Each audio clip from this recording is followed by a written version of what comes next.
Hi, this is Phil, and I'm here to tell you all about the Capes and Lunatics Patreon. Don't miss out on our comic book creator interviews, including our monthly Chichester chats with comic book legend D.G. Chichester, superhero movie brackets in our search for the worst comic book movie of all time, and many, many more specials, all completely uncensored. Access starts for $3 a month, full video when you pledge $5 a month. Check out the link in our show notes or go to patreon.com/capesandlunatics. Hope to see you there. This is Luca Perich, and you're listening to the Capes and Lunatics podcast. I'm here for Peter. Which one? I was going to say, plenty to choose from this week, Lilith Hellfire. That's right, kid. 3 Peters, no waiting. Hey-oh! Come on, Blue Chew! That's right, Blue Chew, your only hope. Welcome back, kids, to the Ultimate Spider Cast. That's right, it's time for Spider-Man, the No Way Home, full of spoilers. I am Phil. Joining me, as always, it is Evil herself. I'm going back on vacation. I don't need this. It's full of hellfire, y'all. Ow. And special guest, Mr. Marvel himself, Charlie, the Professor Esser. Charlie the Professor. Oh, he said it already. Yeah, that's me. Thanks, Phil, podcast Perich. All right, thank you. He is podcasting. Personified. All right, so yes, like I said, we're gonna be full of spoilers on No Way Home. Everyone has thoughts on this movie. I myself thoroughly enjoyed it, even though I can overlook the big plot hole. I still thoroughly enjoyed it. What is the big plot hole? What's the big plot hole? The Jamie Foxx plot hole? Okay, look, and I had this whole conversation with Tristan. I don't think Tobey Maguire killed that first guy who killed Uncle Ben. Wait, what? So that was Sandman. First of all, it was Sandman that killed Uncle Ben in Tobey Maguire's trilogy. I know. Well, eventually, yes. Yeah. But the first, I don't think he killed that first person. Yeah, he tripped. He tripped, remember? And fell out the window. Well, whatever he did. The Jamie Foxx plot hole with Electro wasn't the spell that all these guys who found out Peter Parker was Spider-Man were brought to the universe? Jamie Foxx Electro never found out. But he never found out. They're variants. Well, arguably. Actually, isn't there a deleted scene? Norman knew. No, Green Goblin knew, not Norman. Aren't you the one who was telling me Hulk, Banner, it's all the same person? They just deluded themselves. Well, And in Norman's case, that is very much true. Yeah, I don't know. Well, maybe it was to me, that's minor. Whether or not Jamie Foxx knew, whether or not the Lizard knew, whether or not, because I never watched that movie. Nobody did. That's why we didn't get a third one from Andrew. They all knew, but it's like, that's why we didn't even know. Anyway, did Lizard die? I don't know. Did he? No, actually. Nobody even answered the question. The character didn't even know.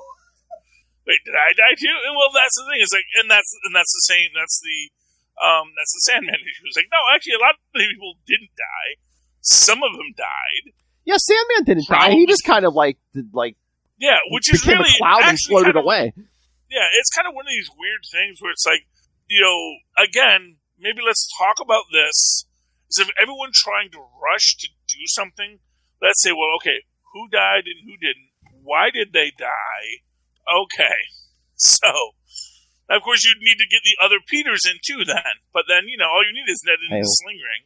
So, and this is to me, this is the biggest, heaviest question. Is anyone going to do anything about the fact that Ned's magic?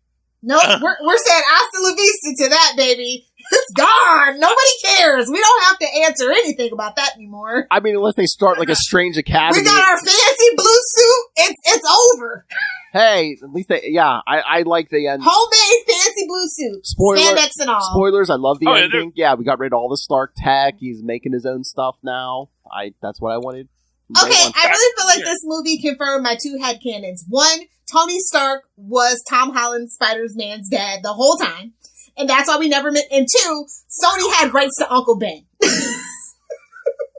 Because she's saying Tom Holland still never mentions Uncle Ben. The other two can mention Uncle Ben, but Tom Holland still never mentioned Uncle Ben. We got like a name tag on our luggage. That was it. It said BP. That's it. So yeah, that could be anything. in BP gas station for all we know. Exactly. My headcanon is Benjamin Parker exists. He just died earlier. Tragic forklift accident. Oh, also that Doctor Strange is not the real Doctor Strange. He is Mephisto in the MCU. Hashtag fight me. No. Well, yeah, because he's evil and he wanted Tony Stark out of the way because he knew he was his real father. I'm just saying, it all comes together. No, I don't think, but it's like, did you sit in the theater like I told you to? Of course I did, Philip. Okay. Come on, don't like I told you in the text. Don't be like that. Okay, but no, we get the trailer. Yeah, the very last was for we get an actual trailer. Yes, for Doctor Strange too. Was that the What If Doctor Strange that shows up at the end there? We don't know. I mean, something. Here's the thing: it's like don't just assume. We can't speculate about Multiverse of Madness because there's so many moving parts at this point. So yeah, exactly. I mean, that could just be It's like it could. Although we do see Shemaggorath, so hey, shout out to Shemaggorath. He's been getting all the play this year. Shemaggorath should have been the person of the year or the tentacle monster of the year. A pencil could have been the Times Person of the Year. Don't get me started on that. I cannot wait for Shemaggorath to show up, and we'll get all these articles. It's like, who's better, Starro or Shemaggorath? Shemaggorath is better, just objectively. It's more powerful, I believe. It's an ancient evil. Yeah, it's It is weird seeing Shemaggorath. Here's the thing with Shemaggorath: he's much less intimidating in reality. Starro. It's like every time he shows up in reality, it's like, you're a big tentacle eye monster. Okay. Starro is a diva, printed internet. You can quote me on that. Oh, Starro. Anyway, but, I'm not going to say, because this is a beautifully made film. It's really enjoyable to watch. Great character arcs. I just wish that Sony hadn't spoiled everything before it's not it that came they out. spoiled everything. It's just that they don't crack the whip like they do at Disney. It's a different machine. No. Like, all their legitimate releases told everything. They wanted butts in the seats. And they got them, to be fair. Yeah, even at 11 o'clock, my showing was packed. So they're getting pre-pandemic numbers, man. Yeah. Oh, yeah. We always knew that, though. We always knew that was going to be the movie, though. Oh, yeah. Although, I'm sorry, Shang-Chi. It was never going to be you for those numbers. You did great. We're getting a Shang-Chi too, but it was never going to be you, buddy. It was never going to be Eternals. It was always going to be Spider-Man No Way Home. Oh, yeah. That's the known property. To be fair, they are threading the needle on the Omicron. So it's like they got just under the wire, just before it goes crazy. Like literally this week, it's like freaking, February of 2 years ago, and it's exactly. It's like, what this virus thing? What is this? Should we be worried? Oh, yeah, especially close everything down. Especially in your neck of the woods, man. You see, they shut down Saturday Night Live last night. Poor Paul Rudd for his intro into the Five Timers Club. We got to introduce a bunch of clips. Yeah, well, they still gave him his smoking jacket. Yeah, because they don't want to mess with Disney. It's like, no, it's okay. We don't need to. Well, actually, Paul Rudd's an immortal being right up there with Keanu Reeves and everybody, and Nicolas Cage, so they were going to give it to him anyway. It has nothing to do with Disney. I was waiting to see if his jacket had 4.5 on it. Yes. Because Keenan did say, for being in the 4.5 time club. Yeah, they need to give him a do-over once they can have an audience and everything again. Yeah, well, I'm sure it'll be back. Just in time for Ant-Man and the Wasp Quantumania coming out? Exactly. Is this all part of Disney's master plan? Well, according to South Park, it just might be. If you get it, you get it. Yeah, I watched the pandemic specials, love. Yes. Alexa. Every time he bleeps that penguin. Oh. But so like I think I was telling you, Lilith. Did they end this movie the way they did? Because, I mean, again, this was originally supposed to come out in the summer. I don't think Disney and Sony were at an agreement at the time this was made. So it's like, okay, we're going to set everything back so he can go to the Sonyverse if you have to. He can stay in the MCU if he has to. Yeah, it's a toss-up. I feel like regardless of what they were going to do, was always going to... this particular trilogy was always going to end ambiguously just in case. Yeah, and to be fair, what they actually set up is that when they bring Spider-Man back, and they will, and that's just open secret now. Oh, yeah.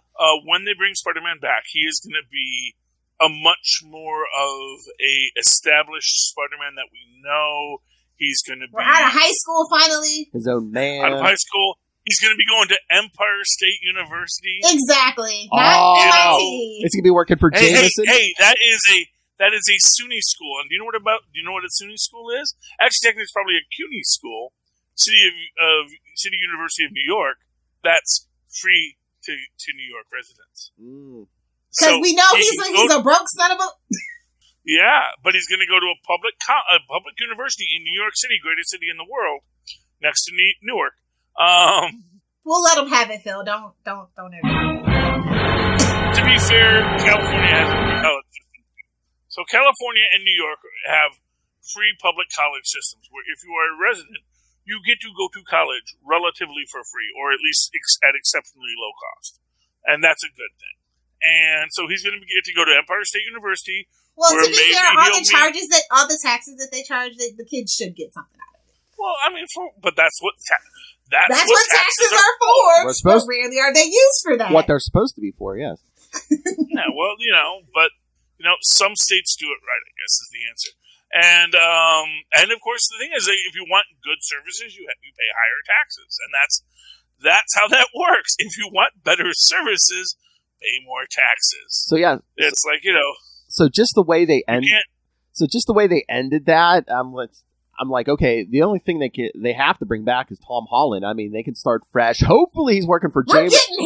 We're getting Harry. I don't know. He's going to be Harry in Empire. I guarantee you. I told you I was waiting for Toby and Andrew to say, yeah, my best friend tried to kill me. Harry? Yeah, Harry. Oh, yeah, me too. I've been there. Yeah. And I love how they're like, Ned's like, I promise I won't turn into a supervillain and try to kill you. I'm like, can't make that promise, Ned. Yeah, well, that's the thing. I think they're going to bring Ned and Zendaya back. MJ back. Well, this would because I do think I was gonna say this would be the time to bring Ned back as a supervillain. Just be like, oh yeah, the Mind Wipe did something, man. It totally messed with him or something. I mean, it could be, but I want him to be a magic base. That's the thing. If they're gonna have him come back as the Hobgoblin, I want him being full Inferno Hobgoblin. Oh yeah, make it half demon. Yeah, man.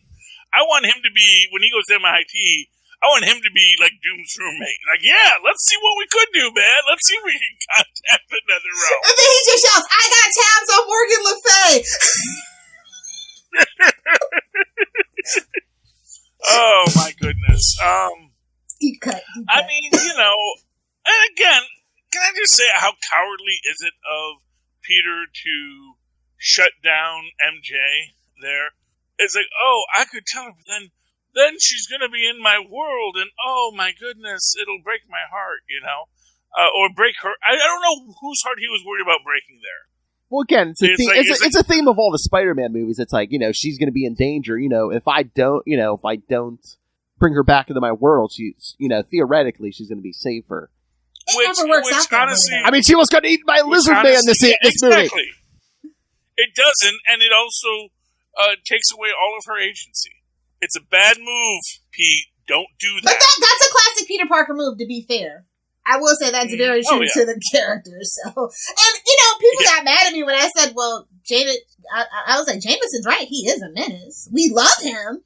We love a messy king, but he is a menace." I hope Peter's working I hope Peter's working for Jameson when he comes back, man. So we can get Jameson back. Yes. Oh yeah, because now we saw, he went from his apartment to a studio in like 3 weeks. That doesn't change. That's that Alex Jones trajectory, baby. But he could lose it all in an instant. I know, but now he would have the sponsors. Yes. Oh no, those were Daily Bugle brand. Those were Daily Bugle brand, which is I just thought that was just great. He's keeping it in house. He's doing a very vertical organization of his organization. It's a brilliant move. I wonder if we're going to find out that there used to be a Bugle that got destroyed at some point. Well, see, the thing is, in Morbius, or it's the newspaper. It's an actual paper, and it's the actual Daily Bugle from that. Yeah, it's a whole thing. Well, again, it's a newspaper. Well, maybe he's actually established his own Bugle. But it's Bugle.net. He couldn't get the .com, so. Oh, or he's going all digital because the newspaper business. Yeah, it's dying. Yeah, but sometimes, honestly, I think it might be a point of pride for him to publish the physical property as well. Now magazine. That's always exactly. Well, that's the thing. It's like, I have magazines delivered to my house. I don't actually read them. They're for bathroom. That's bathroom and coffee table material. Same thing here, sir. You put your Playboys on the but I mean, coffee table? Again, like, that's what my phone is for most of that stuff. It's like, my phone does everything. You take your phone into the bathroom with you? I take my phone everywhere. Oh, did you see they have a thing now? You could put your phone in and not only does it charge it, but it sanitizes it. It's like a blue light thing. Those things are scams, but okay. I didn't get one. I'm just saying. Not. I know this isn't the Patreon, but it's my feces, Phil. What am I sanitizing it from? It's to be fair. You didn't say the S word, so it's fine. Well, but I'm not putting my feces up to my face either. Then. No, if you're not washing your hands thoroughly enough, you might be. Yeah, I do wash my hands after. I wash my hands as much as I wash anything, so there we go. Oh, my. Okay, kids, this review's gone right in the toilet. Which, honestly, for an MCU movie is the opposite of what I expected, so. It was the opposite of what you were pleasantly surprised, then. Yeah, because I thought it was going to be chaotic with all three of the Spider-Man, but Andrew Garfield really could have died in this movie. That's the only thing that would have made it perfect. I could just hear you in the theater now when Toby gets stabbed. No, I booed him. Everybody clapped when he shot. I said, boo! Screw that guy! No, I was going to say when Toby got stabbed, I was waiting for you to just jump up and go, no, you got the wrong one! I almost lost it, yeah. Although I do like it. It's like, I've been stabbed lots of times. It's fine. Exactly. Yeah, this ain't a bad stab. I can tell. This is above the kidney, below the diaphragm. I'm good. As much as I love Doc Ock, and Alfred Molina in this movie, I think Willem Dafoe stole the freaking show. Like 100% hands down. Chef's kiss. Did you see his condition for coming back? 66 years old. His condition for coming back is I get to do my own stunts. He does his own stunts! Yeah. I know! I was like, who the hell do you think you are? Tom Cruise? Tom Cruise has got some run for his money now. Yeah, well, I mean... he's a stout guy, though. Very spry, very alert for his age. We love him. He was great in Aquaman, so it's always great to see him come back. And I mean, as long as you keep in shape. Yeah. He's a professional actor. His job is to be spry and in shape and to memorize things. I ain't gonna name no names, Bruce Willis, but well, no. I mean, clearly, not everyone does that. Exactly my point. I'm just saying. He could have just wrote the check, is what I'm saying. He could have just stood there, done nothing, but he decided that that's not what he wanted to do, and we love that. Yeah, well, that's the Burt Reynolds school of acting. Exactly. Not everyone subscribes to it. They had a bunch of buff older gentlemen on that set. Then Willem Dafoe, J.K. Simmons. Yeah, and again, and I think in its own way, it's because these guys are not superstars. So when they get that opportunity to really just be to be an actor and professional and in a money thing where they don't have to work anymore, it's like, okay, I'm going to go to the gym now. I'm going to actually do these things and make myself feel good about myself and, read books and memorize scripts and really be all into my art and my performance because that's what I'm getting paid for. I don't have to worry about whether or not, payroll goes through. I just have to worry about whether or not I look good on camera.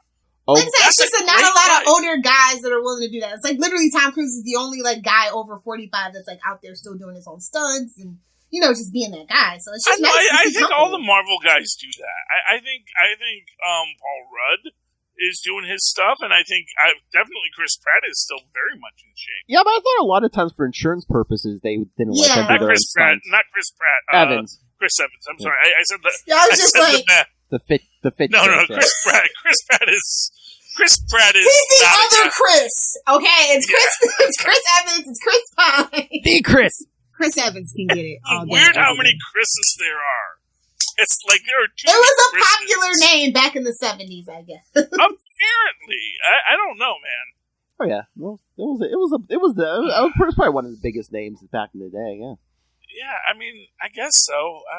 I knew a couple. I knew Chris's when I was a kid. So yeah, I guess everyone knew a Chris, and now all the Chris's became actors. So Everyone knows Chris. Chris and Mike's. Oh my Chris's, God! you know? But you know what? I just thought they need to bring J.K. Simmons back as Jameson. Get him driving the Spider Slayer or something. Oh well, you know, we may get that. We may get weird. As the Contessa says, things are going to get weird. You know, I just want you to know. Okay, we got Matt Murdock too. Yeah. Charlie. Sorry. Pre-spell. Charlie Cox. Fully powered. Cox. Matt Murdock. And you know, and you can say, you know, well, does this mean all Netflix is canon? It's like it doesn't matter. Exactly. Enough of Netflix is canon to say that this is Daredevil. Poor Danny Rand died, though. We'll have to bring in a variant. Who died? Wait, what? No, I'm saying that's gonna be nobody wants that guy from Iron Fist. Yeah, everybody's like everything else is Rand good. died, No yes. Iron Fist. Get a variant. Well, you know, here's the thing. He could have fought alongside Iron Fist, and then they could say, "Gee, did you get your eyes done?" Or gets his face messed up and has to get fixed. It's like, oh my goodness, you look so. It's like you look a little bit different. Or they'll say, no. It's like, do I look different? I don't know. I got punched in the face a lot when I was overseas. Never have I felt worse for an actor than I felt with Mike Coulter having to carry them down Danny Rand scenes. Never. It was uncomfortable. It's like, y'all are supposed to be bros. You should have had a beer or two before you shot this. Good grief. Yeah.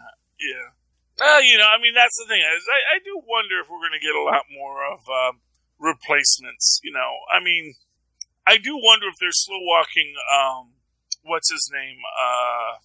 Michael B. Jordan into the T'Challa role. I do wonder if that's something that they're. Well, I know he's up. coming back, but it's like is he a different character? I didn't read the article because I don't care. Yeah. Well, he's supposed to come back in the realm of the dead. Oh. Unless they do a thing where T'Challa comes back in his body or something, you know. Well, the thing is, look, man, the man can cut his hair and grow a beard. Yeah. The man can. It's not that much of a stretch for him to just change his persona. He's an actor. You change your hairdo, and now you're the other character. But sometimes they steer works. it into that skid, especially, you know, the guy's already appeared on screen. Yeah, especially specifically with the whole Chadwick Boseman thing. Yeah. Yeah, I mean, you know, I know, but even Chadwick... And Letitia Wright has totally, really flubbed everything right now, so they're just like, crap, we gotta do some power control here, so... Between need to fix this. Between opinions, getting injured, yeah, she's... Yeah. Anyway, but getting back to this actual movie, I was a little disappointed that when the Stark AI got into Otto's arms, that didn't fix his brain. And it struck me is that this is actually the real depth of the Otto character. That it was never really the arms. It was always his id. Is that when the arms took over, it was his id being allowed to take over.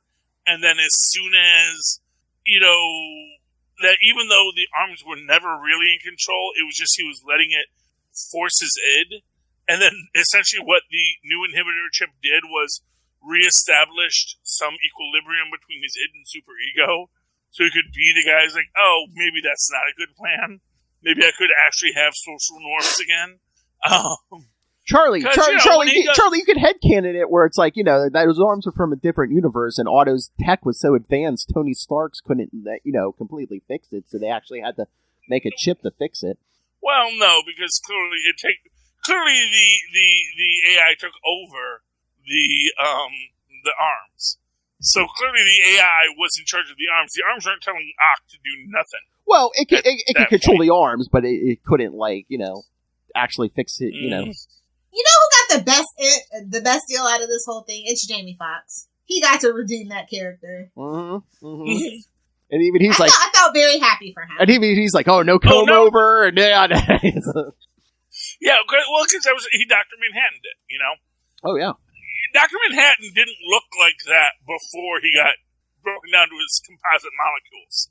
Made himself he put himself back together with the abs and the string, you know, and everything, and the schlong for days, and he was talk about your Blue Chew. Yeah, it's, you know, and that's what he did. He brought himself back and like, wait a minute, what? And that's the other plot hole, is that Jamie Foxx and Kurt Connors never met each other. that, they didn't know each other when they were both working at Oscorp. They didn't have to. He could have just known of him. Yeah, but they had a beer. There were two different movies. Yeah, Connors was a scientist, and Jamie Foxx was kind of more like hardware, type of guy.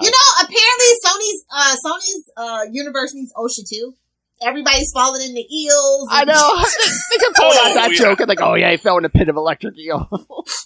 Yeah. Didn't someone else fall in something? And everybody was like, it happens. Well, yeah, because he's talking to Sandman, and Sandman's like, oh yeah, I fell in a Super Collider. Super Collider, yeah. Yeah. It's not just DC that needs OSHA. So I don't know which Electro origin is worse: the movies where he fell into the eels, or the comic book where he's just like working on some power lines and lightning strikes. I like the power lines origin better, and I like that they kind of nodded to that too, when he first meets him, he's out there in the power line field. I thought that was a little neat nod. Well, I always felt like Electro was like one of those sort of like not a mutant, but like one of those guys that was just mutant adjacent. He like had half an X gene, and then once something happens, that triggers the superpowers. Yeah, exactly. It's well, no, but for real, they're setting that all up. I mean, obviously, we're getting some kind of mutants eventually. You own them. You don't just leave the mutants on the side. I don't know, a lot of damage to the property. They're trying they're workshopping the hell out of however they're going to introduce them, they're workshopping the hell out of it. They're going to have it down to a science. They're not going to play around about it. They're bringing the X-Men in eventually, because, I mean, look how much money this movie made. I mean, I think they said this is the third biggest opening weekend ever. Infinity War and Endgame? Yeah. And I think it was like, what is it at? It's at like 247 domestically and like that, 535 worldwide so far. And I think it was like the second biggest opening day, too, behind Endgame, so. Yeah. Boy, I wonder if we're going to bring Tom Holland back. I mean, he's busy doing he's got all these other projects with Sony, Uncharted, which had like 2 damn trailers in my showing. I'm like, bro, you said 11 o'clock. I didn't get out of the movie till 2 o'clock, bro. Like, the actual movie didn't start till 11:30. I was very annoyed. I know. With ours, it's at least 15 minutes of previews. I got very few. I went in at 9:55. I got it. The IMAX screening has to have all the commercials. I did regular version. I still got at least 15 minutes. I went to my local theater owned by Shaquille O'Neal. What's Jersey? And, we watched. Is he out here giving Magic Johnson a run for his money now? Yeah, he owns his, and it's a very nice theater. It's called the Cineplex 12 in Newark. I love it. Affordable popcorn and nice staff that works there. It's a really nice theater. It's not like your super fancy Dolby seating theater, but you know what? It's a good theater. You sit, you watch a movie, you enjoy it, you eat your popcorn, you drink your drink, you have your Sour Patch Kids, and it's a great film experience. People get too wound up in the fancy. I mean, what's previews at Jersey? It's like, forget about it. Just watch the movie. No, well, we got. I think we got the standard. We had like 3 or 4 previews. I mean, literally, my movie theater every 15 minutes. I think all they had was Spider-Man: Homecoming. Every 15 minutes they had a show. Oh yeah. Oh please, yeah. Oh yeah. I think at least half the screens at ours were Spider-Man. Oh. Yeah. I mean, not everybody. It was just like, wow. Hey, they know they're going to make business. So. Jam packed too, and somebody was coughing, and I was just like, I almost got into a fight. Yeah, we went at 5 o'clock, and like. The theater, I think the theater might have been like half full. It wasn't too bad. There was nobody like immediately next to us or behind us. So I always go early. I always go early just because it's. I don't like screaming babies, so it's like there's space, Yeah, we had to wait. No one wants to sit next to anyone in a movie, Oh yeah, if we go on a Saturday, we go to like the first movie. It's cheaper. There's not that many people there. Yeah, that's nice. So what else happened in this movie? Aunt May died. Thank God, because she gave terrible advice. And you always knew she was going to be the terrible version of Aunt May because she had her community center. I'm just saying, as soon as she got that community center in the comic books, it's the arc I hate the most for Aunt May. I hate it for her so much. I was just like, hey, she's the first one in live action to get that quote right. With great power, there must come great responsibility. Exactly. Yeah. And which, Pa Kent appreciates since he's the one who actually said it. Who, Eben?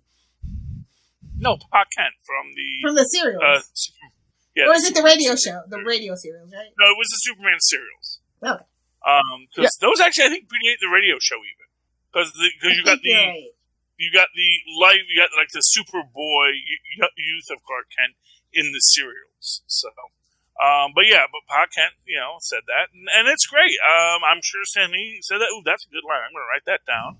I'll use that later. Just like the guy who designed WALL-E was watching Short Circuit and said, "Ooh, that is a good robot design." Remind myself to use that later. Oh yeah, it's still weird not having Stan cameos. Like, yeah, we miss him. We miss him dearly. We do. So it's was Steve Ditko in this at some point? I want to feel like what? he was, or is he dead? Was Steve Ditko in this? No, I don't think. I thought. Is he alive? I don't know. I don't know.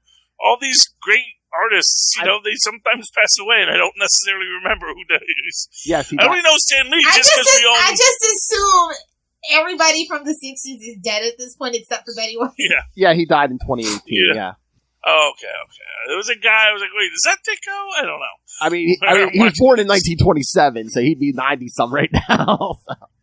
And Betty White's pushing 100. I know. She can't do her own And the queen is just foaming at the mouth like she can't believe it. So Lilith, since they killed off Aunt May in this movie, can we finally kill her off in the comic book? They would never in the comic books. I know. I wasn't shocked. I was just like, because like I said, they were cleaning up everything in this movie. This is kind of obvious. Once they killed Aunt May, oh yeah, we're never turning back. Well, what they did is they established a new continuity, which they always had a new continuity. This is the MCU continuity. It's a little different than every other continuity, and that's the idea. That's the variant idea that Feige has embraced. Is that, yes, it's familiar, but it's not exact, It rhymes, but it doesn't match. He's basically firmly MCU, but it's like, Sony's going to get their little kickback every time. Oh, yeah, but I mean... That was my favorite part. I'll say it time and time again. That's the part I got the most excited about. Wait, what? At the end, the blue suit. Oh, yes. I know. It was handmade. I almost could have sworn that was the Tobey Maguire Spider-Man's apartment set, but the oven was off. Like the placement of the oven was so. I was waiting for the guy to say as he was moving in there, says, "Yeah, the door sticks" or something. I was waiting on Mandy, Candy, and Bambi. No, Mr. Ditkovich from Toby's movies. Rent. Yeah, well, that's the thing. It's like I was waiting for something like that to be Bruce Campbell. Bruce Campbell's going to show up in the Doctor Strange movie because Sam Raimi's directing it. I think they pretty much. That's in Sam Raimi's contract. He's always there. Oh no, is he going to do the voice of Shuma Gorath? Yeah. Oh, yeah. I could see that. Doctor Strange, and his is interesting. He was off. Did he seem off to anybody else? That's what I'm telling you. That wasn't the real Doctor Strange. He got humbled. He's not Sorcerer Supreme anymore. This is what I'm going to say. What's interesting is the "don't use that spell" line wasn't there. Yeah, isn't in the scene, but it is in the trailer. Which now we're going to hear it there. You're like, what is the spell you're not supposed to use? But it's clear that yes. And honestly, the pure hubris, the pure caucasity of Doctor Strange. And that's always been Doctor Strange, to be fair. Damn white people. I know, but just saying, he got to be Sorcerer Supreme on a technicality. It's like, dude, I didn't really want it, but he deserved it. So I like that line. I mean, technically, you were dead. Always deserved it. Yeah, I mean, and technically, you were dead for 5 years, so. Yeah, and although arguably, it does look bad on his resume that, there was a massive multiversal incursion and he didn't show up. It's like, Strange, what are you doing? It's sort of like he just decided that, you know what, I'm just going to let that simmer over in New York. I'm over here doing my thing. I'm fighting Dormammu or somebody. It's okay. I'm gonna let my dog hanging out with the Hulk and Captain Marvel, okay? If I had to be stuck with Strange in a house, I'd leave every chance I got, okay?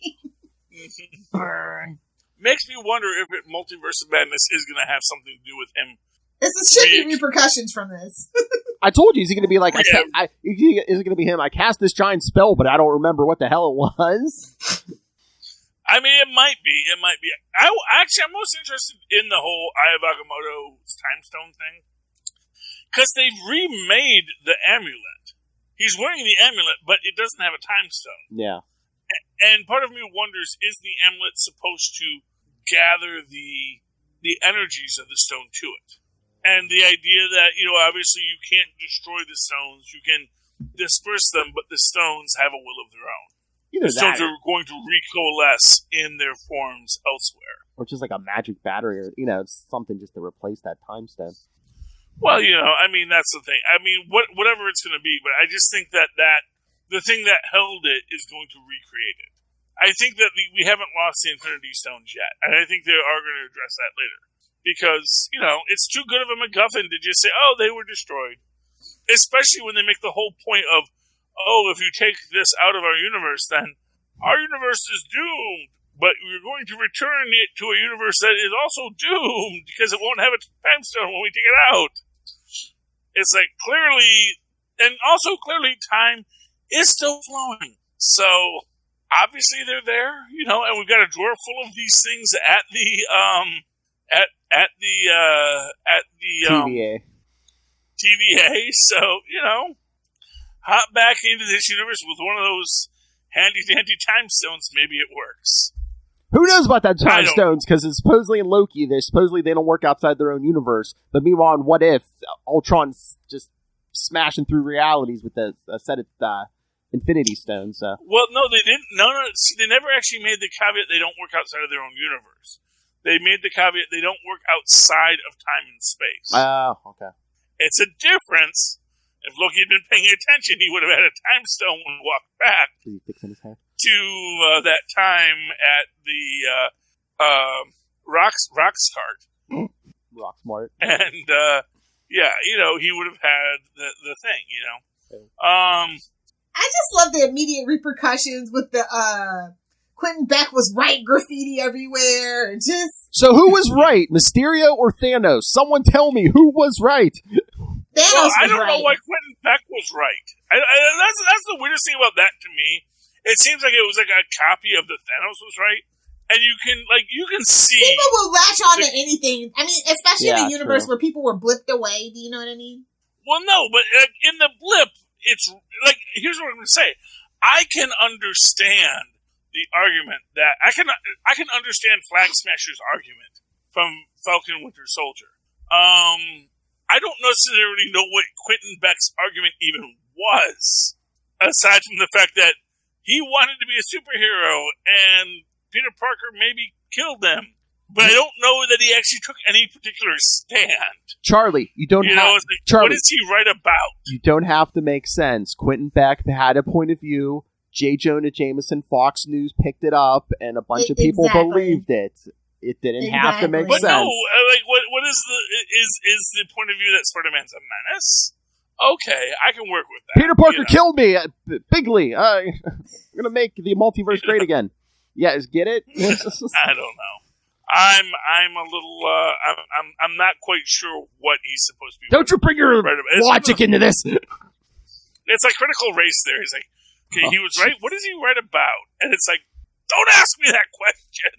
Also, I really didn't like the Statue of Liberty. I think that was my with the giant shield on it. Although I didn't even pick up on it, but Charlie even said it to me. It's like they mentioned it in Hawkeye this week because when Elena's like, "Oh yeah, I want to see the new and improved Statue of Liberty." Yeah, they were back to the Agents of S.H.I.E.L.D. breadcrumbs. Gotta love it. Oh, did you see they had a Rogers the Musical billboard in the movie? Yeah. Mm-hmm. Yeah, it's all in there. They better have a real Rogers the Musical by next year, or we right. Christmas special, yes. Disney Plus, get to work. There's supposed to be an 8-minute version of it on stage. They got Lin-Manuel somewhere working on it right now. Yeah, I mean, honestly, I hope it lives up to the hype. That's the problem. I think it's a brilliant idea. It's a one-act play. That's the plot twist. No, it's like, you have the roadmap. You just take all the Captain America movies and you end with Endgame and you just do his whole life. But man, the music. They were burnt so bad by Turn Off the Dark. That's the real truly. They were so burnt. It's like, man, do we want to try and do a superhero musical? Because I think everyone wants to do a superhero musical. Somehow India can churn these things out 6 a week, but it's hard for us, man. We don't have that passion for the superhero singing and dancing extravaganza. As much as we've tried, because I think even Agent Carter had a singing and dancing scene in it. So, it's weird. There's this desire for the superhero musical that has not been cracked. Maybe Rogers will do it. We'll see. They gotta get freaking Manuel Miranda to do it. Oh yeah. They need a guy that can spit fire and lay down those tracks, and that's gonna do it. Because it's got to be that syncopated rhythm. It's got to be pow, like a superhero fight. I mean, Disney has the money to hire the best of the best to do it, so it's like, why not? Yeah, but do you want to pay the best of the best? Is there someone that's as good as the best of the best, but no one knows who they are yet? That's Disney's thing. Well, that's fine. Okay, really I should say that people. They know how to find the best people, whether they're already known or they're not known. Yeah. It's not that they find them; it's that they groomed them on a farm. You guys don't know about that? Oh, the Disney farm? Yeah, I know. Yeah. Yeah. No, I don't know. The Mickey Mouse Club. I'm just saying that still goes on. I'm just letting you know. Oh yeah, they grew a Timberlake. Yeah, that's true. Christina Aguilera, J.C. Chavez, Ryan Gosling, and the list even goes back further than that Mickey Mouse Club. So I'm just saying they actually do like. Ego himself is the computer who wore tennis shoes. Let's be clear here. They knew how to find a talent and groom it and build it to be a star. And groom it not a bad way. Groom it like an apprenticeship way. A good way, yes. Because that word has gotten a very bad rap lately. Yes. With people who use it for unsavory circumstances. But, they knew how to... It's very old Hollywood, to put it in the quickest way possible. But I'm just really impressed that the story actually came together. Few plot holes withstanding. I still had a great time. Oh, yeah. Yeah. Everybody got their redemption. Poor Andrew Garfield got his redemption. He saved MJ. Got to catch the girl this time, yes. It was great that he got his redemption arc. That's all I'm going to say. I was like, is he going to kill her? Is this why we're going to get a real redhead Mary Jane? No, the minute I think it was even in the ads or something. The minute I saw her fall, and I'm like, oh, Andrew Garfield's going to catch her. I was just thinking, no! He needed that moment. Anybody but him, Green Goblin, go get her! Oh. But you know what? Do you know what's lousy about that? Is the fact that it's like, oh, I saved your true love. Oh, I'm just going to let her forget about me. Well, she's still an innocent that needed saving. And True, but it's like, I saved her so you guys could be like your one true loves forever and ever. It's like, well, it's okay. He'll either meet Gwen or Mary Jane in Empire State. Well, I was going to say, and once again, I don't think they knew which way they were going when they made this. So now that it's still going to stay in the MCU, next movie, he could go tell it. If Zendaya is in those next movies, is if she breaks up with Tom Holland, because that is a PR relationship about. No shade to Tom, lovely man, lovely guy, but that is a PR relationship. Are they actually dating in real life? Yes, they supposedly. Yeah, supposedly, yeah. But only when they got together on the set of, the movie, which, it goes like, it be like that sometimes. That's Ben Affleck. That's Ben Affleck for you, The Peter Tingle. He does a movie, he meets a Jennifer, that's Brad Pitt, that's a lot of people. That's Tom Cruise, that's a lot of people. The Peter Tingle. The Tingle Tingle. Is your tingle tingling? Is everyone's Peter tingling? Yeah. Oh, yes, nice. Everyone's Peter I need Tingle. that as a drop, Philip. I did like when poor Andrew Garfield, who hates Mondays and loves lasagna, we know. BoJack said it, so it's canon. Well, first off, who doesn't like lasagna and who likes Mondays? It's like, I don't think you're going out on a limb when saying that Andrew Garfield dislikes Mondays and loves lasagna. But, just how down he was on just everything. And it's like, well, his particular universe is garbage. So I would be exactly. Although it's like, I fought an alien. Me too. I fought a guy in a mechanized rhino suit. Yeah, but it's like, you're an amazing. Avengers? He's an amazing Spider-Man. Oh, I love that. I love Thus?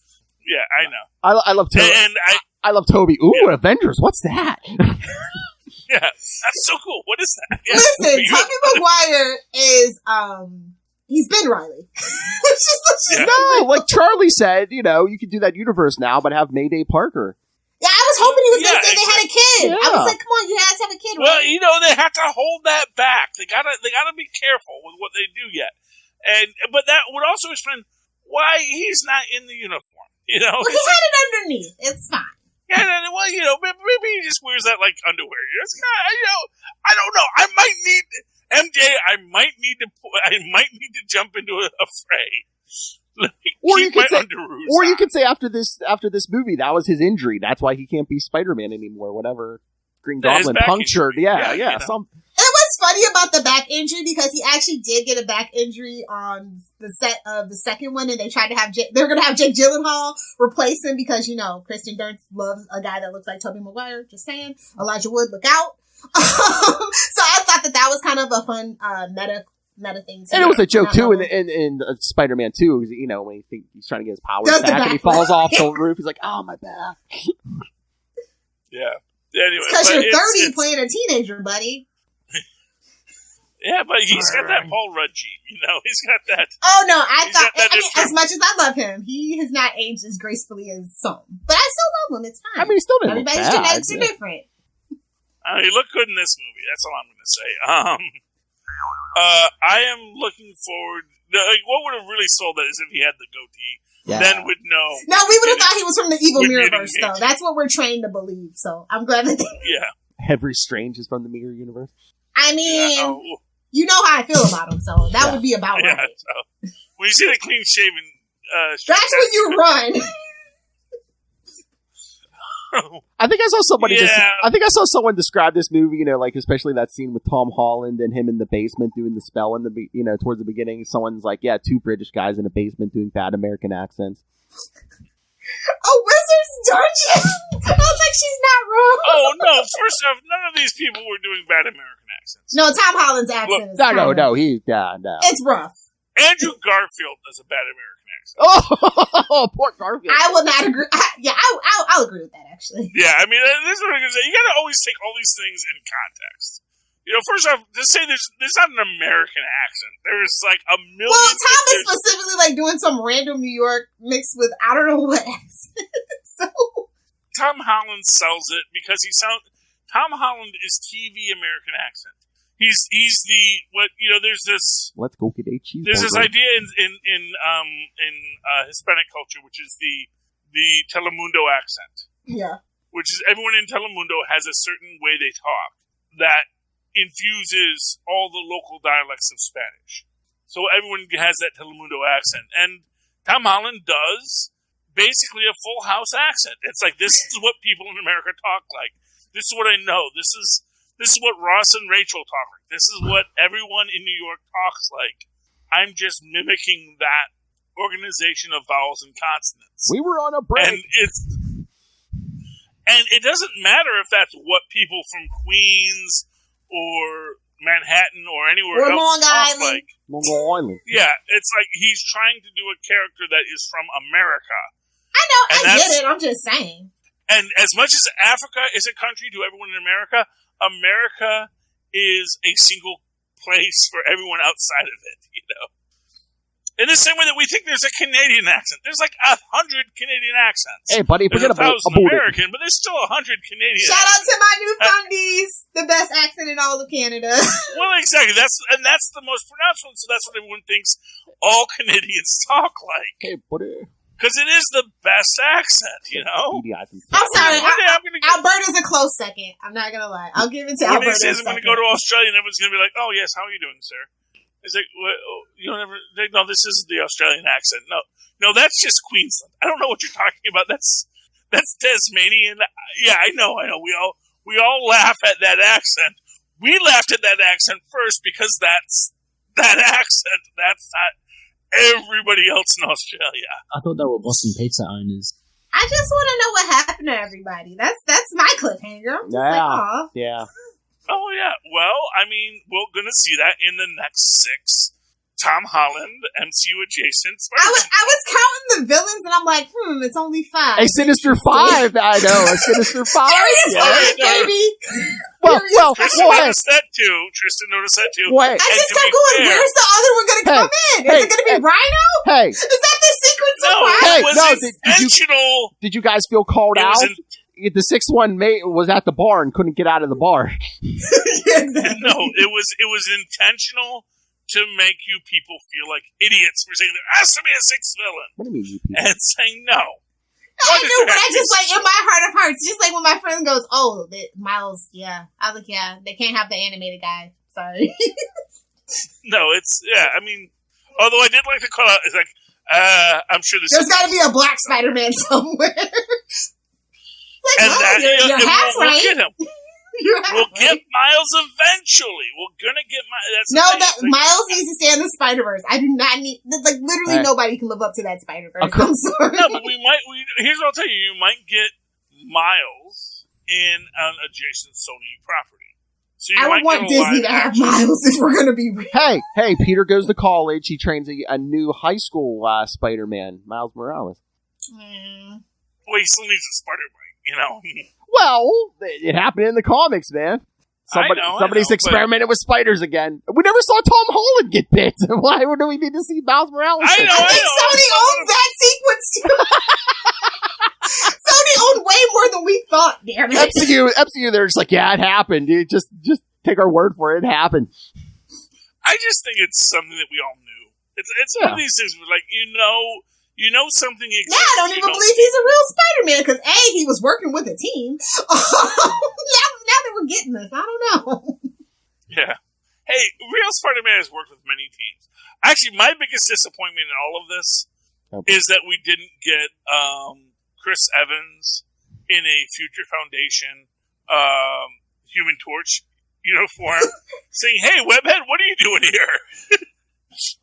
That would have been hilarious. Lilith's biggest disappointment too. Did anybody have a Spider-Man dress up in their showing? I had like 5. No, like I said, I went early. I actually don't look at other people when I'm at a theater. I'm not there to look at people. I'm there to look at what the screen shows. I mean, there's a line to get in, right? But before the movie, are you not aware of your surroundings? I don't know where you people go that there's lines at theaters. I mean, I don't have a big line either, but like are you sitting there before the movie starts and there's nothing to do? You're like, oh, hey, there's 2 more people walked in, or hey. No, because there's always an ad. And you know how I feel about ads. I am totally looking around and not paying attention to late stage capitalism. Well, that's when I eat popcorn and drink soda. It's like there's stuff to do. Nah, man, I live in Florida. You got to be aware of your surroundings. You see, that's the thing. It's like in Newark, if you're always looking around, people know you're a mark. So you'd be like, no, I can see everything out of my peripheral vision. I don't need to look. And then you anywhere. get hit in the back of the head. Yeah, okay. Know what they do? I gotta think one, bitches. A hard head makes a soft behind, as my grandma once said. Hey-oh! Speaking of soft behinds, that spandex made everybody look great. Oh my! Not Nightwing great, but great. Anyway. So is the MCU getting their own Venom? Are we gonna have Sony gets to do whatever they want with their Venom and Disney gets to have? Well, they left Venom? one behind, so I'm pretty sure that's what that means. Yeah. Is Tom Holland gonna wear that suit next time? Here's what's gonna be weird. And do it right. Put the white spider on it. Don't do the Spider-Man 3 thing. Come on. No, here's the thing. When Tom Holland goes to Empire State University. He's going to be doing He's going to meet a Dr. Connors. He's going to meet a Dr. Otto Octavius. He's going to meet a Norman Osborn. Like, how are they going to replay these so that it's not like, oh, that's this, And obviously the short answer is they're going to gender flip all the characters. And it's going to be it's going to be Octavia Ottoman, and it's going to be Dr., I don't remember what Connors. Connors. Karen Connors? No. Yeah, Well, it can't be Connors, so it has to be some other thing. It's like Constance Curtis or something. Now Constance Curtis. Yeah. Oh, there we go. Yeah, Karen Curtis. That's a good one. And can I just say, I'm thoroughly one thing I was disappointed about with this movie is no one said the word superior around Otto. Not once. Yes. Well, I was waiting on Norman to say it, honestly. You think you're so superior, don't you? Or at the end when Otto shows up and grabs Norman, I was waiting for Andrew or someone to say, man, what a superior fake out, Otto. Yeah, well, the thing is to be fair, that's after the contract. there may be rules like you can't say superior. That is a Marvel copyright word. Oh. In association with Otto Octavius. Yeah. Disney probably owns that, yeah. Yeah, because there are certain lines where certain things can't go cross over. So, like, I think any character after the 70s, Sony doesn't own, but they own the stuff from the 60s. Like, most of the most interesting characters are from the 60s. Yeah, but they have Venom, though. Well, that was negotiating that is true. thing. Yeah. So. Oh, it's fine. I mean, I don't. I'm sure that was one of the top things on their list. Yeah, we want Venom. Well, yeah, I mean, he's a hot property for merch alone. Well, especially when did they buy that? Late 90s? How Universal doesn't own She-Hulk, you know? Oh, that back then. Just different enough.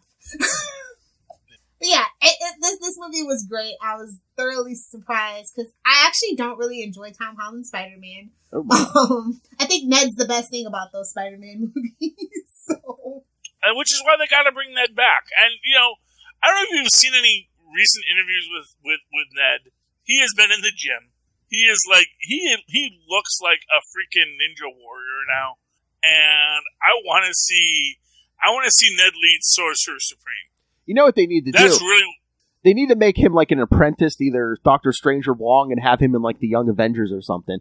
I would love that. I would love to see him as the magic user in the Young Avengers because he is svelte.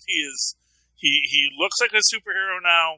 Although that's a bummer. If he wanted to work out and get buff on his own, that's great. But he was fine just the way he was, and I think that would be better representation.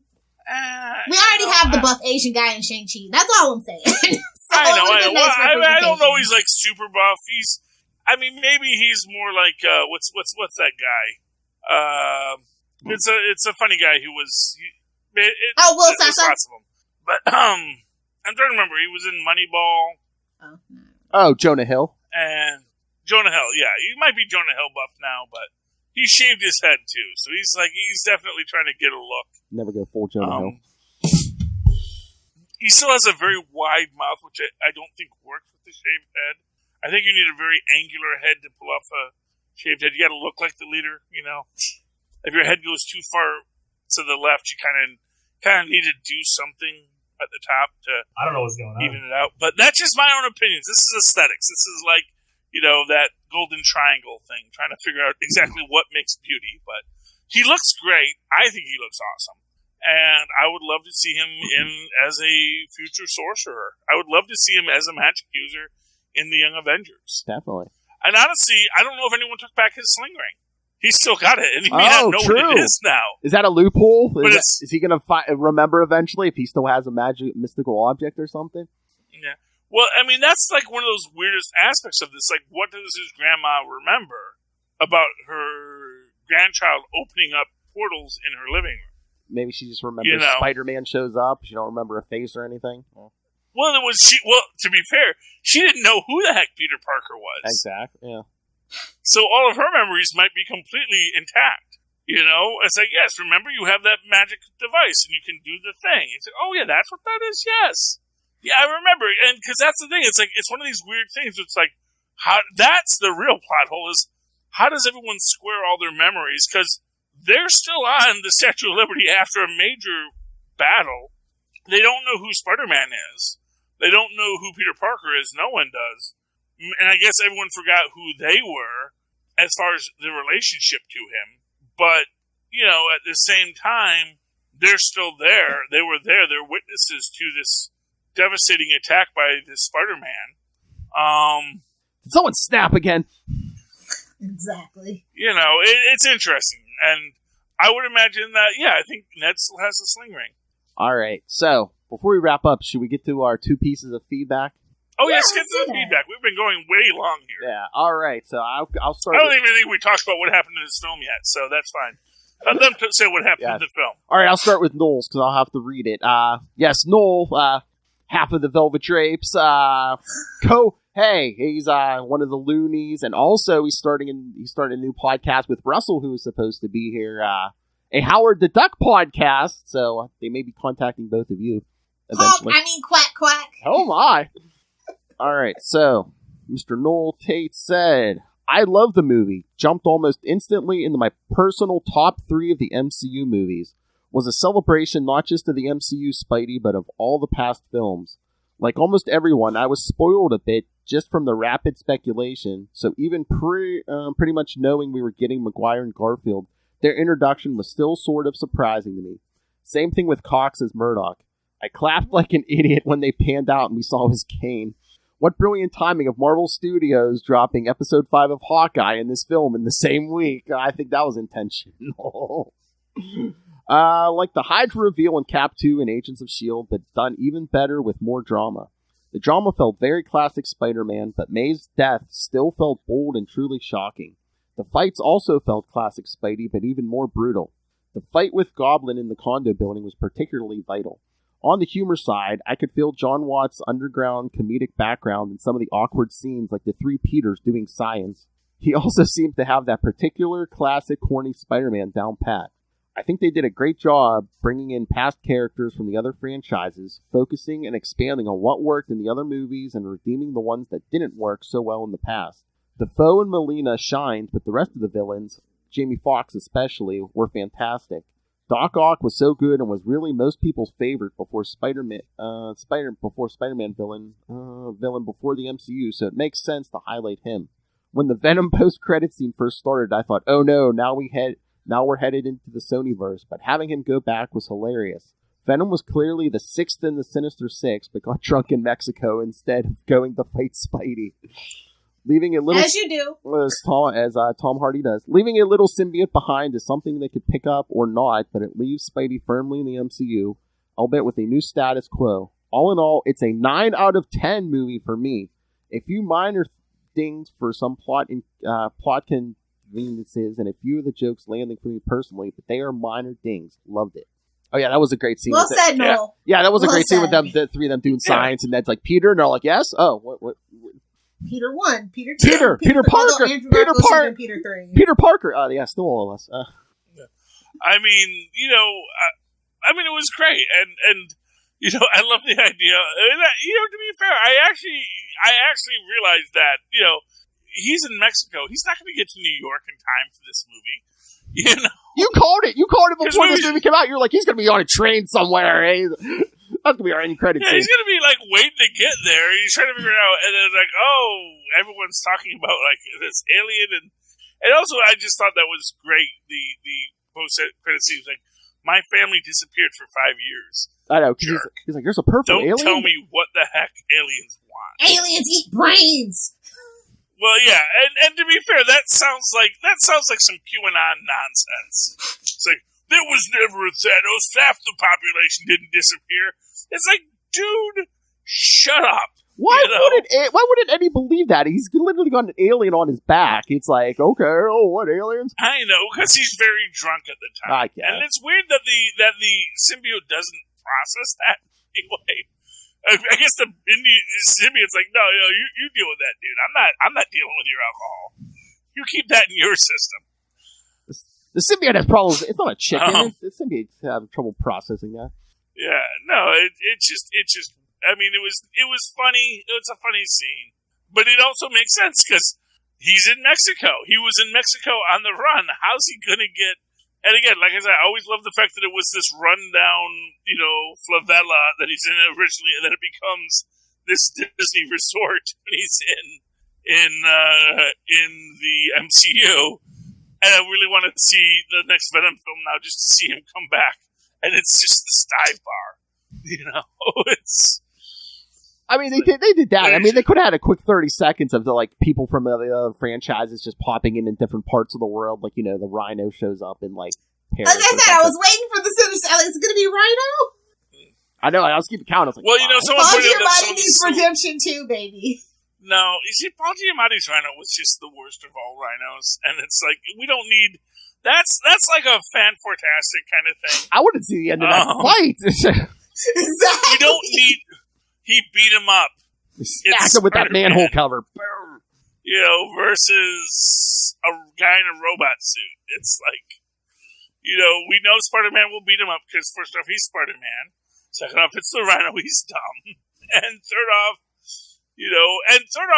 for what it's worth, This is a Spider-Man that is no longer pulling punches. Oh, true. Yeah. He went dark. Yeah. So it's like he's going to go up there and say, punch the glass through, pull the guy out. He's like, my spine. It's like, yeah, well, you should have thought of that before you had your spine fused to a robot, you monk. And Lilith was right. He should have. Toss him to the side. Surprised he wasn't calling himself Ben Riley. Like, why do you have a glass window there? I don't know. It's like, wouldn't you do a heads-up display? So I can see It was surplus. It was on sale. It's so we can see Paul Giamatti, not necessarily so that Paul Giamatti can see. It was like shoddy it's in the Oscorp. middle of his chest. It's like shoddy Oscorp merchandise. Yeah, well, that's the thing. Like, some Oscorps are not as good as other Oscorps. I mean, look at that Hobgoblin helmet, for God's sake. Shoddy quality. I love that's one of the first things we did with Norman in this movie. Just shatter that helmet. We're like, nah, we're not doing that. Yeah. We're not doing that this time. He came out with the hood and goggles. I was like, all right, Rocket Racer, I see you. See, I like that. I still like that better than that I was goofy-ass thinking about helmet. it at the start, but I was actually, in context, it worked, And that's the thing. And again, why do you spoil that in the poster? Why do you make all this stuff known? Because they teased us. We wanted a rubber mask. People just go to the movies nowadays to not be spoiled. We have no, it used to be 20 years for a spoiler. Now it's like, you got till Monday. Exactly. It's like everything. Well, no, this was before it. This is what I'm going to say. It's like, they had this artwork out weeks ago. They do it with everything. Comic books, they're spoiling them Wednesday morning. I'm like, dude, I got a regular job. I can't be at the comic book store as soon as it opens. Phil, here's what I'm going to say. Day one of release, all spoiler bans are lifted. But you can't have the company spoiling it before the actual film. They've been doing that forever, though. They literally have. They've been doing it forever. I know they have. It's not a good practice, is all I'm saying, Lilith. People don't mind. Like, they've done the research that people don't actually mind. I mean, look how much money. True. I went and saw it, and I'm going to go see it again next weekend. I was going to say, look how much money they made, Charlie Esser. I think they know what they're doing. Number 3 biggest opening of all time. Yeah, I mean, here's what it comes down to. If spoilers get kids in the seats, then all the better. Yeah, Gen Z doesn't give a crap about spoilers. They're going just to say that they went and they can talk about it with their friends on the Snapchats and the TikToks. Hold their phones up, yeah. Oh, there were so many people just... I saw at least one in my theater. That's some goth dude trying to sneak in every couple minutes. No. Everybody knows you go in with the GoPro right here if you're going to do it. Oh, my! Not that I encourage it. I'm just saying. I mean, work smarter, not harder. I thought that was natural, though, Omar. First off, I would not understand why anyone would want to watch a film shot on a camera in a theater. Cheap people. It's like, it's such poor quality. It's like, you're not going to enjoy anything. I know, and then the sounds... And especially, it's also probably in Korean to start with. So it's usually it's Russian, to be fair. Usually it's Russian. If you know, you know. Yeah. But either way, it's not in a language that, unless you speak that language natively, that you do speak. And then it's also a poorly shot thing on a shaky cam, Unless you have a real It's very sophisticated now, though, Charlie. So. Unless it's Cosmo Kramer doing because... No, Cosmo Jerry. Kramer, we know. Jerry did it the best. He gets the bootlegs done right. No, it's Jerry. It's a very sophisticated operation with bootlegs now, so. All right, come on, we're going long, and I still got 6.5 from Ray, so. Oh, 6.5! So, Ray, give us give us an average review from Ray, yes. Ray, one of our patrons, thank you to our patrons. Ray. And co-host on the last Spider-Cast. Yes, Scarlet Spider, yes, and also host of his own shows, Into the Night, the Moon Knight podcast. The Moon Knight, come on. It's been a while. To Know Where's to Fear Her, the Spider-Woman. Remember, if you're a Patreon, you get to talk as long as you want. Hey, well, that's right. We respect that. Russell, he had to bow out last minute. Russell was going to be here, one of our other patrons. So, yes, Ray, Russell, and Justin, thank you. So, all right, so, yes, a man who's been on every podcast on Earth, Ray. All right, here's his thoughts on No Way Home. How's it going, Capes and Lunatics? What's that echo? I thought I would give you my thoughts on Spider-Man No Way Home. So, look, I'm not going to make this an overly long review, although it may end up being as such, so apologies in advance. But just overall, I absolutely loved this film.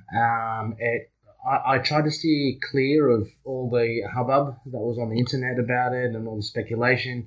Of course, I heard some of the things, some of the rumors, but for the most part, I just tried to stay away from it all. So I went into it kind of, having some expectations, but it exceeded all of them, really. I just love, oh my gosh, it's the only way I can really describe it is that it has really captured the essence of Spider-Man, the character, and like in a way, a lot of the Spider-Man comics, like the classic Spider-Man comics. So you have Peter Parker obviously making huge sacrifices, a lot of loss.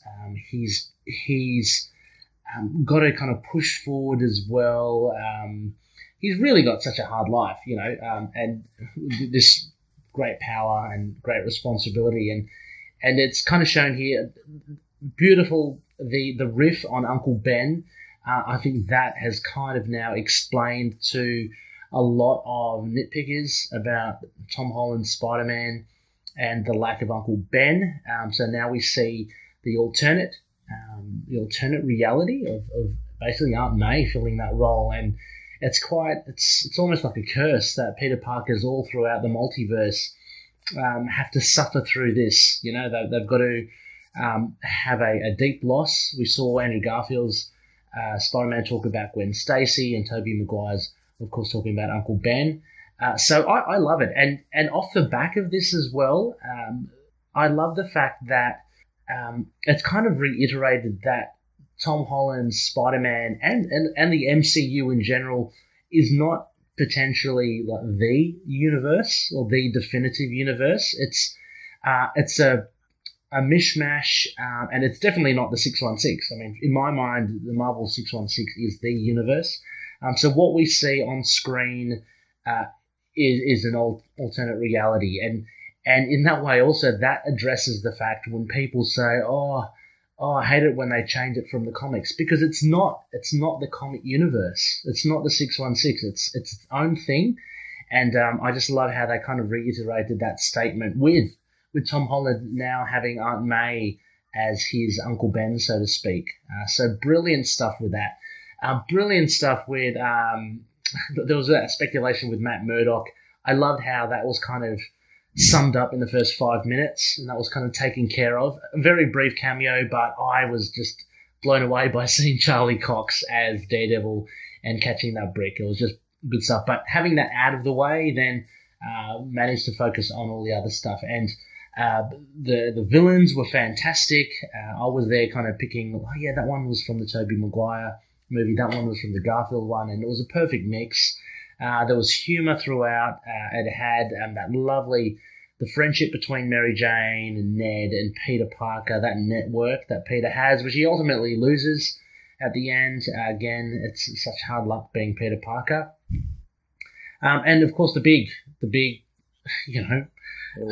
ticket to this whole thing is seeing the three Spider-Men together, and it still packed a punch when Ned conjured up Andrew Garfield. I loved it. I reckon Garfield had a blast playing Spider-Man again. He seemed to really enjoy playing Peter Parker. He was even, dare I say, a little bit more zanier than his Peter Parker in his movies, in The Amazing Spider-Man. But it just seemed to be he was just enjoying the role, and I really loved that, really appreciated that. Same with Tobey Maguire as well. It was just great to see the OG Spider-Man there, and them talking about the organic webbing was pretty funny. There's so much stuff to talk about. I know you guys are going to cover it all, so I just I don't want to try and go through it all as well. But just finally, where does it take us? As a motorcycle passes by, I love the hard reset of Spider-Man. It's a huge loss. Everyone doesn't know who he is anymore. He's lost everything in that sense. But he does away with the Tony Stark suit. He goes back to the old tried and true, just simple spandex. So I love that he's back to how we kind of know him in the comics. And he's got his apartment, and he's kind of struggling, I guess, to make ends meet. So brilliant stuff. I just can't laud it enough. One of the best films I have seen. recently, and definitely one of the better comic book movies that come out as well. Not to say that I didn't like the others. I mean, I absolutely enjoyed the likes of Eternals and Shang-Chi and Black Widow too, but I think this is a level above. Really, and a lot of it has to do with nostalgia, and like I said, I guess action, and yeah, this just has the whole thing. So really love it. I can't wait to hear what you guys say about it. I'm assuming you'll give it an A+. I give it full marks as well. It's really good. I'm just trying to think of any at all. No, any negative or quibbles. No. One other final thing. I love it. I didn't realize Ned, Filipino, a fellow Philo. So I love that. So seeing his Lola, grandmother, and her being so nitpicky about the house and getting rid of the cobwebs. There's actually a little bit of, I can kind of see that from the Filipino standpoint, and the grandmas and the lullers. So very fun to see that too. But yeah, full marks. And can't wait to hear what you say. Yeah. Thank you, Ray. Oh man, and when he brought up something I really had not thought of it until this moment. What they really did is they de-ultimatized Spider-Man. Mm-hmm. Where they took him out of this special prep school and all these things, and they put him back to being a kid from Queens who's an orphan, who's struggling to get by. And that's where they're setting him at the start of this. And like I said, him getting into Empire State University and him struggling to work through that. I mean, I would love for him to be in a Quiz Bowl team, and he runs across, Empire State versus State University versus MIT, and he meets MJ again. That's going to be fantastic. Spider-Man 4, Where the Heck is Home? Late registration! And then we're going to get College Dropout. He's on his own. Spider-Man 4, Home Alone. Oh, well, Disney already owns that. Tristan said, Spider-Man 4, homeless. I mean, no, but to be fair, I really think the idea of Spider-Man being like I said, when he goes to Empire State University, and he can meet, Professor Emeritus Reed Richards, and he can meet Professor, all these professors of the Marvel Universe. Who's that guy who had the quantum bands? Oh, Vaughn. You can meet Professor Vaughn, Oh, the dad, yeah. We can do all the tie-ins. Maybe we'll have, Max Coulson come in as a guest lecturer. There's all these things you can unpack when you get to Empire State University that is going to really expand this. Is this how we introduce the Fantastic Four? He goes looking for a job? They deny him. This ain't General Motors, pal. We'll see what they do. It would be awesome. Although, again, you'd have to really create a situation where Reed Richards doesn't say, "Shut up, Ben, for a minute." Ben, shut up for a minute. Kid, you want to work with us? That's fine. Are you of age? Like, well, I'm 18. It's like, and then you could have Johnny Storm come in and say, "Hey, man, I'm 18 too." No, I was gonna say that's your door. That's your door. Peter goes to college and meets Johnny Storm in college. Johnny, Wyatt, and Peter at Empire State University. That is just the that thing. School doesn't stand a chance. But you know what? But that's the thing. You get Johnny, Wyatt, and Peter together, and they are just like the perfect triad of just people ready to face the world and have their own adventures, completely unrelated. Honestly, right there, so that's a sitcom. That's a Disney Plus sitcom right there, to be honest. I'm going to tell you, Spider-Man Homeless is going to be. Here's my prediction. Mark my words. Spider-Man goes because he gets his GED. He goes to Empire State University at CUNY College. He goes there. He rooms with Johnny Storm, this orphan kid from Long Island who's got kind of a trust fund, but he's also kind of a ne'er-do-well. Wyatt Wingfoot, this kid who's like, he's a person of color, thank you, and an indigenous American, but also super straight lace. And Peter, the one guy with superpowers. At the end he says, I don't know, my my sister's husband, my sister's fiance, he's a rocket scientist. I don't know. There's all sorts of nonsense going on with that. And that's how you introduce the Fantastic Four at the end of the episode. They have one great adventure, Johnny Storm, Wyatt Wingfoot, and Spider-Man fighting some nonsense that no doubt Peter created himself. And that's how you introduce the Fantastic Four and Wyatt Wingfoot, and that's going to be awesome. And the internet literally breaks. I'm surprised. Actually, the internet did kind of break at my movie theater. A lot of people were having trouble with their ticket. They crashed the website. Wow. So, like the actual, our local cinema's website. So I thought that was really wild. Again, you can't do one of those big things, Just go to the little theater. There's no little theaters in Florida, homie. I know that. I really don't have a little theater around it's me. AMC and you guys need to live in a city. I live in a real city. That's why we don't have. Charlie watches movies in an alleyway. He watches Mask of Zorro. I do it twice on a week. Anyway, but that's the whole thing. He's reset to Marvel. Yes. He's reset to Marvel. Marvel 616 Spider-Man now, where he's poor, he's struggling, and he has to make ends meet. Yeah, And get out that old Sony point and shoot, baby. And maybe we're going to meet another King of the Selfies. Octavius. Maybe we're going to get a little thing there. Lilith, Spider-Man 4, King of the Selfies. You can pay me now, Sony?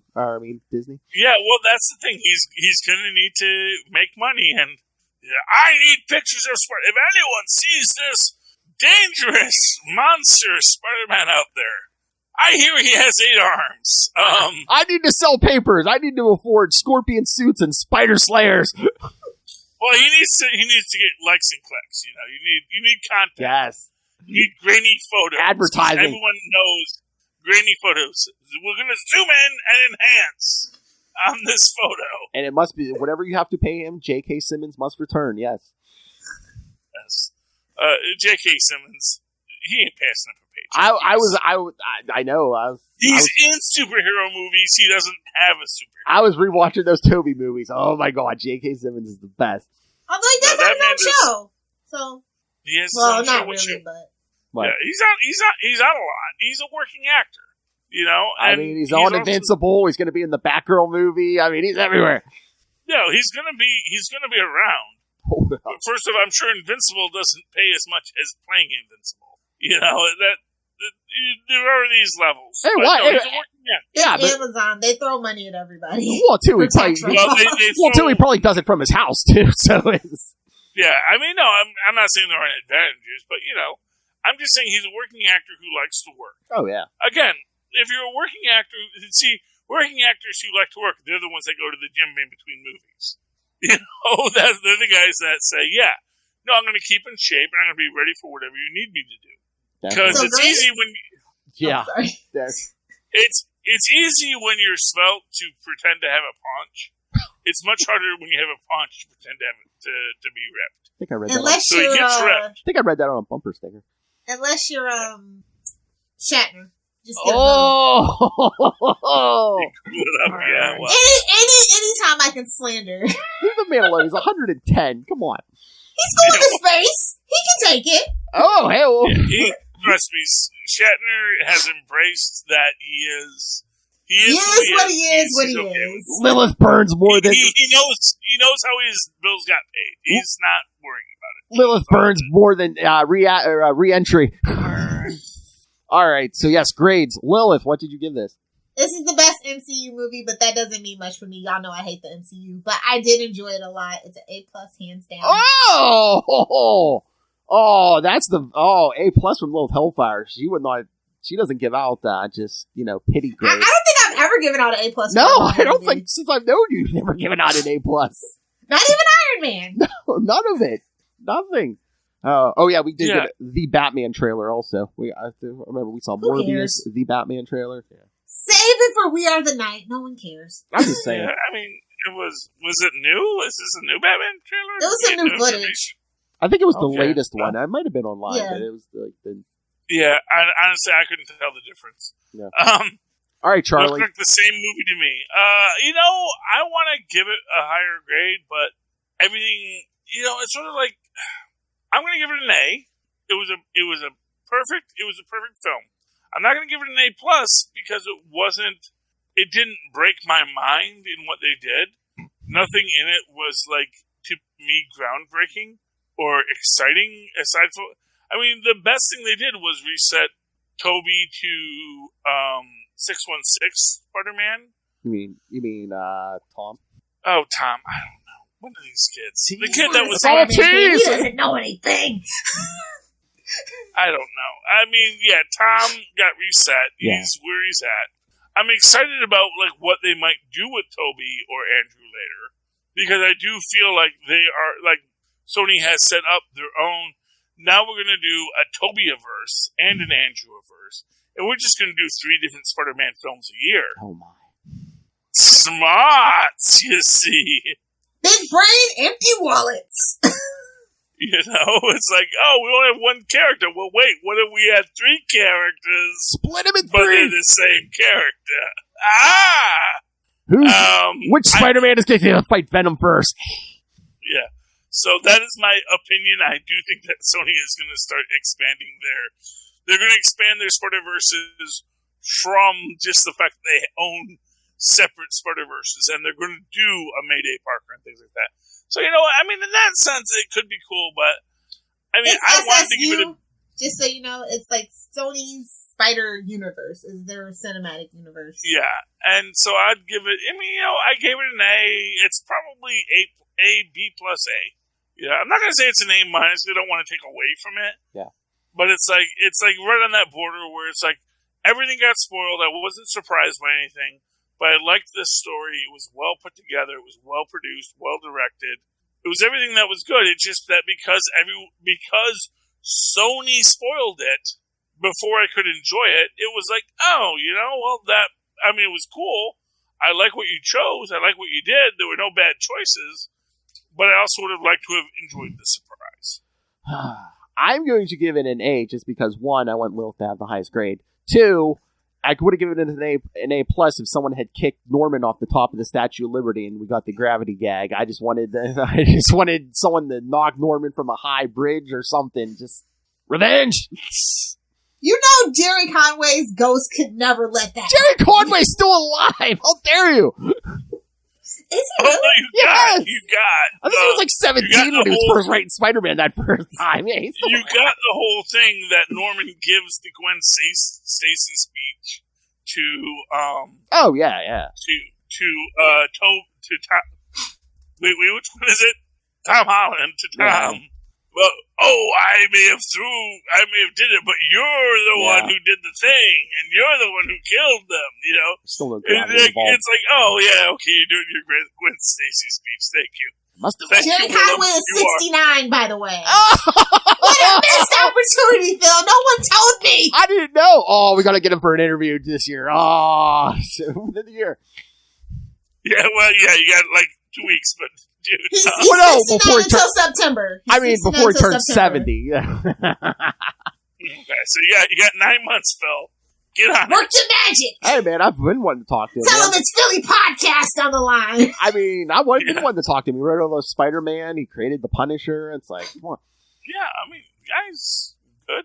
Guy created great stories. It's nowhere but up from here for Spider-Man. I felt like a lot of the MCU trappings were kind of hindering my enjoyment of the character, but now that all that's gone, it's nowhere but up for me. And they did one more day better. He was doing it to save the world and not just one old woman.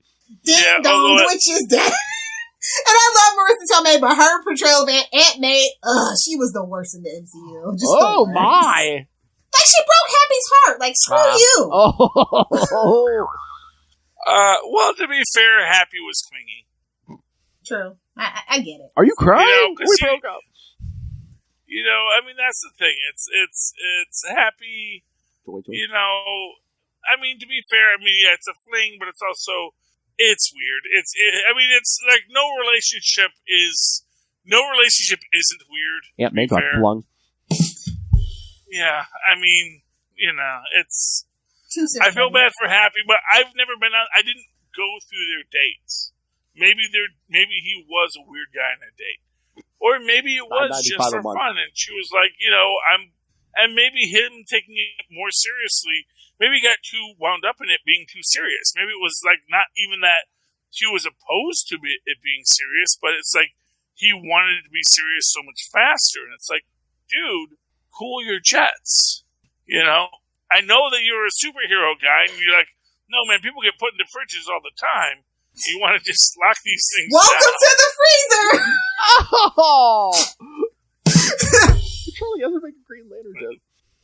But, it's like, she's not there yet. She's not ready for that level yet. Doesn't matter. I don't care. We love Happy and we want what's best for him. Clearly, she wasn't what was best for him, so. Exactly. All right, let's get out. I mean, not to be too heavy on this, but let's be fair. I guess not. Happy and Pepper in the comics. Oh. That's the comics! This isn't the comics! I know, but let's face it. Who's left alive at Stark Industries who has the bond right now? That's... I'm just saying, the Happy Pepper conversion MCU Pepper sucks. is in the future. So... Well, And on that note... on that note, so let's get out of here. All right, kids. Next week, you're going to hear the Thwippy Awards. Remember those, Little Hellfire? Was that like 8 months ago? No, we didn't. All right, so yes, send your thoughts on the. So I guess this isn't in contention for a Thwippy Award. That'll be next year, technically. We didn't even do best movie. We could. All next We year, can't. but It doesn't. hey, by the time Although the Into the Spider-Verse will be out next year. yeah, so. Cross the Spider-Verse Part 1, so we can put them up against each other next with these. Yeah. All right, so yes, send your thoughts, kids, on the movie, on and all things Spider-Man. Email us, capesandlunatics@gmail.com, or call the voicemail, 614-382-2737. That's 614-38-CAPES. And remember, you can always follow Ultimate Spider-Cast on Facebook, on Twitter. Find links to all the social medias for all the shows, links to the YouTube channel, links to the Patreon, most importantly. Once again, no one remembers who we are. We're paying for this ourselves. So, please, if you can, subscribe to the Patreon. Yes, it's all in the show notes, Little Hellfire, I know. Or buy yourself some merch, Capes and Lunatics or Capes and Lunatics Sidekicks. All of it's at Linktree, linktr.ee/Capes and Lunatics. All right, Little Hellfire, where can people find you? Well, if you guys want to hang out with me on the interwebs, I'm going to try to live tweet more in the new year. You can find me on Twitter at Lilith Hellfire, on Instagram at Lilith Hellfire69, and of course over on TikTok at Lilith Hellfire69 as well. Shoot me some recommendations for what I should be watching and live tweeting next year. Yeah, I got that last night. Russell likes the footlong. Yeah, sorry, Russell, you couldn't be here. All right. Oh, my. All right, Charlie Esser. Well, if you'd like to write to me in that old-fashioned email way that our mothers and fathers once did, do so at superconnectivityblog@gmail.com. That's superconnectivityblog, all one word, @gmail.com. Of course, follow me on the Twitter as I live tweet things when I feel like it. And I don't usually feel like it when there's nothing on. But when there is, I'll be live tweeting it at Charlie Esser. That's CharlieEsser.